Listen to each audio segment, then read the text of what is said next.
ये मुस्लिम आवाम को मेरा कहना है कि आपको डरने की बात नहीं है, मैं आपके साथ हूँ। आपको जो भी आपकी समस्या है हल करने के लिए मैं आपके साथ हूँ। मोदी जी आपके साथ है, हम आपके खिलाफ नहीं बोल रहे हैं। हम खाली लाइन ये लग रहे हैं कि मुसलमानों को आरक्षण देने की बात करके मुस्लिम कम्युनिटी को अपनी तरफ खींचने का काम। हिंदुस्तान की आवाज में आप सभी का स्वागत है। मैं हूं आपका दोस्त मोहम्मद मुकीम शेख। आइए देखते हैं आज के मुख्य समाचार। मोदी राज में संविधान और मुसलमान दोनों सुरक्षित, केंद्रीय मंत्री रामदास आठवले। मुंबई से वरिष्ठ पत्रकार कपिल देव खरवार की रिपोर्ट। भारतीय जनता पार्टी महायुति की केंद्र सरकार के प्रधानमंत्री नरेंद्र भाई मोदी के शासनकाल में ना ही तो भारतीय संविधान और ना ही तो देश के मुसलमानों को कोई खतरा है। मोदी के राज में जिस तरह संविधान सुरक्षित है, ठीक उसी तरह मुस्लिम समाज भी सुरक्षित है। Republican party of India Athawale के संस्थापक, अध्यक्ष और केंद्रीय सामाजिक न्याय मंत्री दक्षिण मध्य मुंबई महायुति के उम्मीदवार राहुल रमेश शेवाले के चुनाव प्रचार सभा को वडाला के बरकत अली नाका पर महायुति के हजारों कार्यकर्ताओं को संबोधित कर रहे थे। उन्होंने आगे अपने भाषण में इस बात का खुलासा करते हुए कहा कि हमारे डॉक्टर बाबा साहेब अम्बेडकर को कांग्रेस की सरकार ने कभी कोई महत्व नहीं दिया, लेकिन वीपी सिंह की जनता दल की सरकार ने बाबा साहेब को देश का सबसे बड़ा सम्मान भारत रत्न से नवाजा। मुंबई की इंदू मिल की जमीन पर बाबा साहेब का दिव्य भव्य स्मारक बनाने का काम बड़ी तेजी से चल रहा है। केंद्र का एक मंत्री होने के नाते अपने दलित समाज के लोगों को विश्वास दिलाना चाहता हूं कि बाबा साहेब के संविधान को मोदी राज में कोई खतरा नहीं है। चूंकि हम मोदी सरकार में एक मंत्री की हैसियत से काम कर रहे हैं और आगे भी इनके साथ मुझे काम करना है। यदि ऐसी कोई बात होगी तो हम कदापि नहीं होने देंगे। इस जाहिर सभा के माध्यम से मैं आप सभी को इस बात का भरोसा दिलाना चाहता हूं, डॉक्टर बाबा साहेब का संविधान तो हमको प्राणों से भी प्यारा है।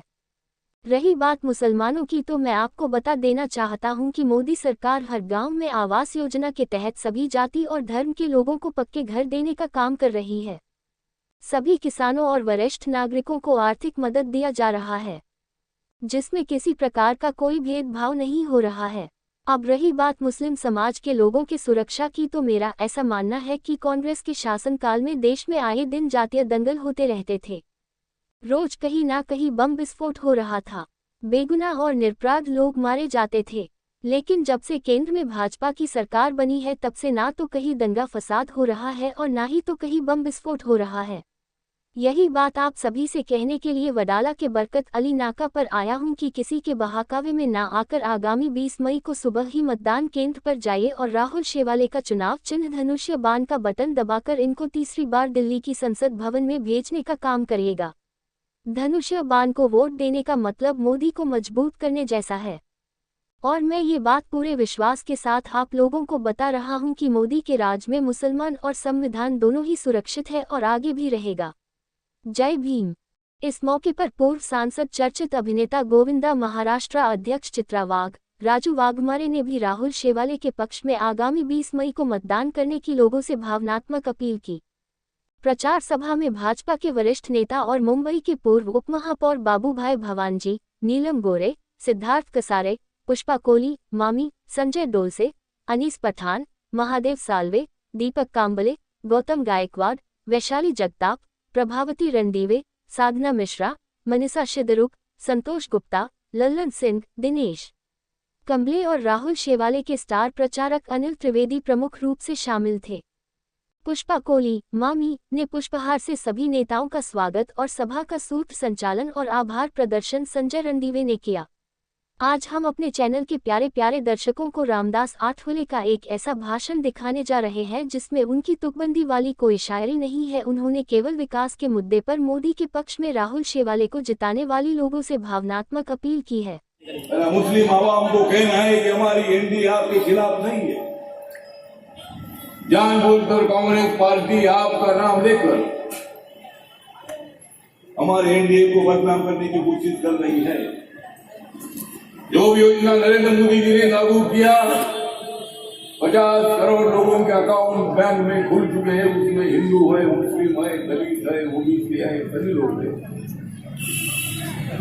कम से कम 50 करोड़ से ज्यादा लोगों को क्या सिलेंडर मिला, उसमें भी मुस्लिम आवाम के लोग हैं। जो आवास योजना का मकान मिला है गांव गांव में, उसमें भी मुस्लिम कम्युनिटी के लोग हैं। आयुष्मान भारत योजना एक फैमिली को एक साल में 5 लाख रुपया देने का एक स्कीम है। गरीब लोगों को दवा नहीं मिलती है, कई लोगों की मृत्यु होती है दवा के बिना, लेकिन नरेंद्र मोदी जी ने कम से कम 5 लाख रुपया एक साल में फैमिली को देने का निर्णय लिया और करोड़ों लोगों को उसका फायदा हो रहा है। थोड़ा पीछे रखिए, इतना नहीं है। जो 10% आरक्षण मेरे मंत्रालय का विषय है, जो इकोनॉमिक लीगल सेक्शन को 10% आरक्षण दे दिया है, उसमें भी मुस्लिम कम्युनिटी की फैमिली आती है। तो हम आपके खिलाफ नहीं है कि जानबूझकर है लोग बोलते हैं मुस्लिम कम्युनिटी की कई जातियां ओबीसी में हैं।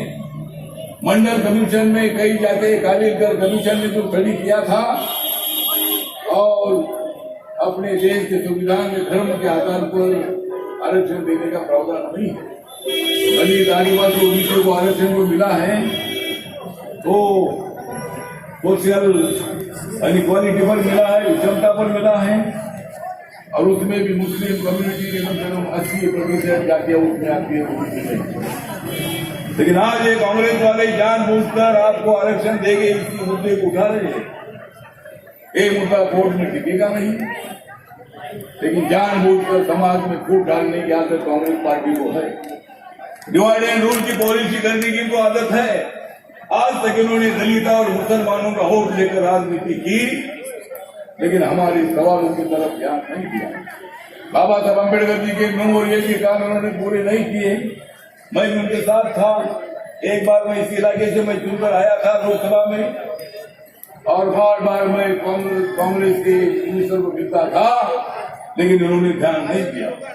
मैं एक बार मोदी साहब को मिला, उनको बताया कि जिस 26 तारीख को रोड पर डॉक्टर बाबा साहब अम्बेडकर जी ने रात रात जाकर संविधान का ड्राफ्ट बनाया था, वह बाबा साहब का सुंदर मेमोरियल बनना चाहिए।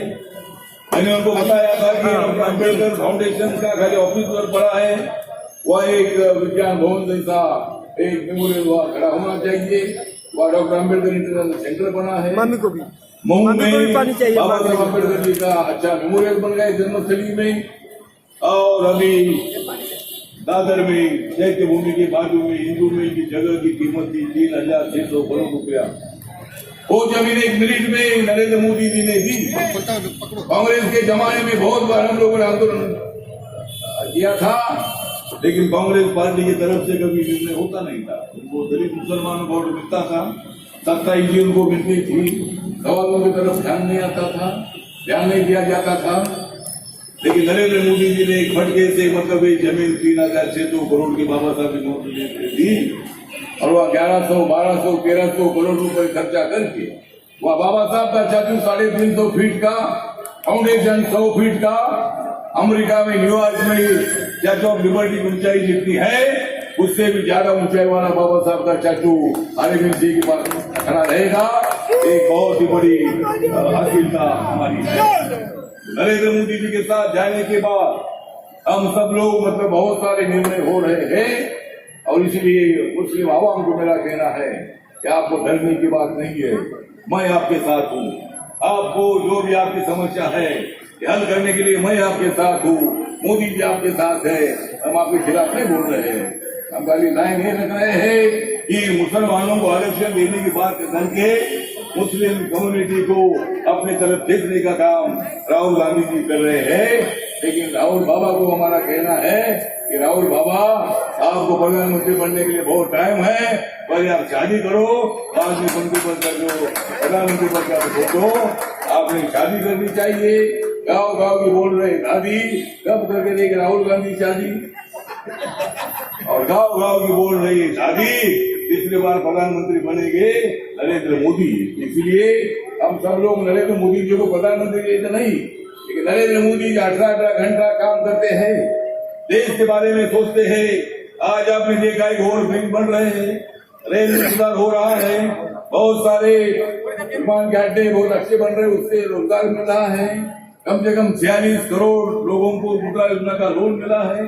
आत्मनिर्भर भारत के माध्यम से कई लोगों को न्याय मिल रहा है और मेरे मंत्रालय का बजट 1,59,000 करोड़ का है। शेड्यूल कास्ट का मंत्रालय आता है, 1,59,000 का हमारे मंत्रालय का बजट है और